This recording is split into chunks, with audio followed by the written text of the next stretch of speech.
Hello everyone and welcome to Free Flight. Tonight we're delighted to announce probably the most powerful additional module that we put into Free Flight since the day it was originally conceived, and that is the duty crew module. Now we've had a duty crew module of sorts for quite a while now, but now we've completed the project. One or two other little things to do before we release. But basically it allows a Rota Secretary to just with one click essentially create an entire rota for the current rota period. Without further ado, I'm going to go show you exactly what to do.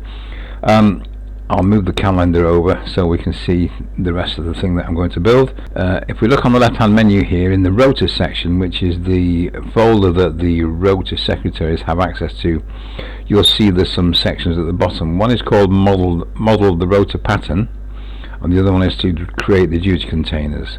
So let's have a look at first at modeling the rota pattern, and the pattern you're going to see is the one we use at Camp Hill.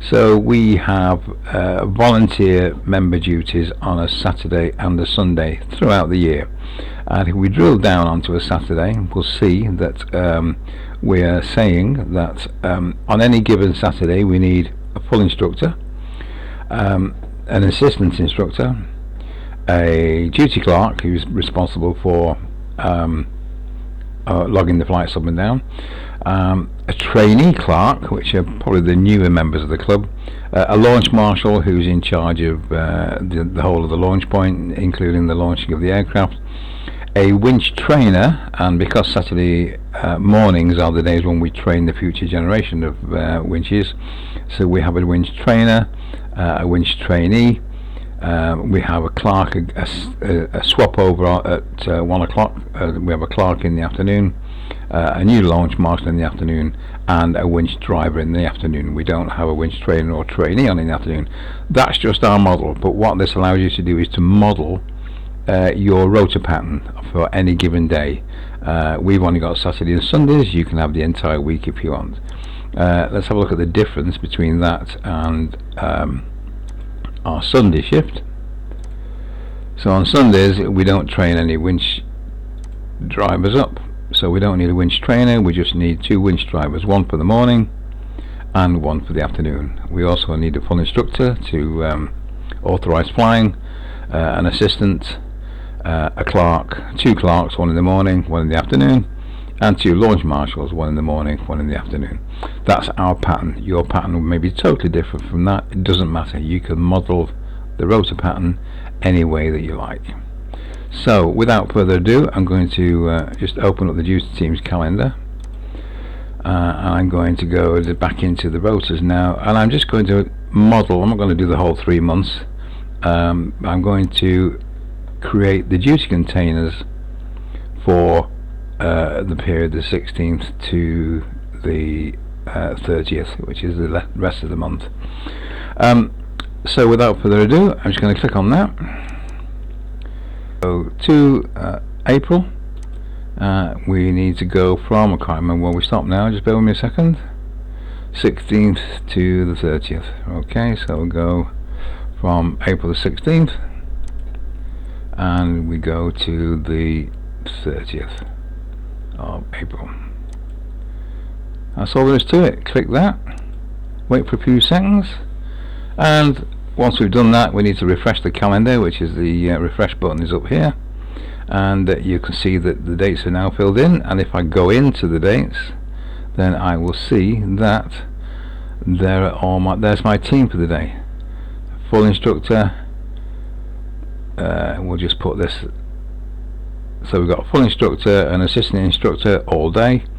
We've got the winch trainee AM, the winch trainer AM, the launch marshal AM, the trainee clerk AM, the clerk AM, and the winch driver PM, the launch marshal PM, and the clerk PM. And that's it in a nutshell, basically. Now let's see how all that translates to what the actual members see. So I'm just going to go in now and replicate the members login, and over here we can see that we've got not a great deal actually, but we'll move the days forward. So sorry, this is the duty crew for that particular day, which is Saturday the 2nd of the 4th. If I go over to duties and volunteers here, then you can see down this side we've got a big list of all the upcoming duties from people, and you'll notice that on the other occasion there's a button next to them. Now that is my particular duty, so what I can do, if I can't make that day, I can tell the system that I need a swap, and all my peer group, the winch trainers, will be notified that I'm looking for a swap.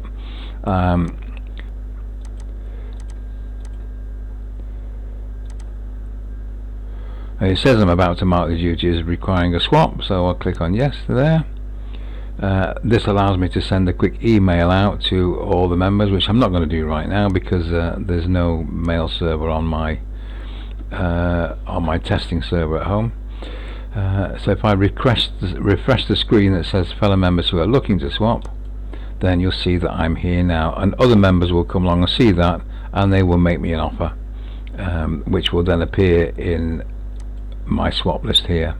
I'll get a list of people who've offered to swap, and I can select the one that suits me best, click on the accept button, and various emails fly backwards and forwards between the people just to keep them in the loop as to what's happened.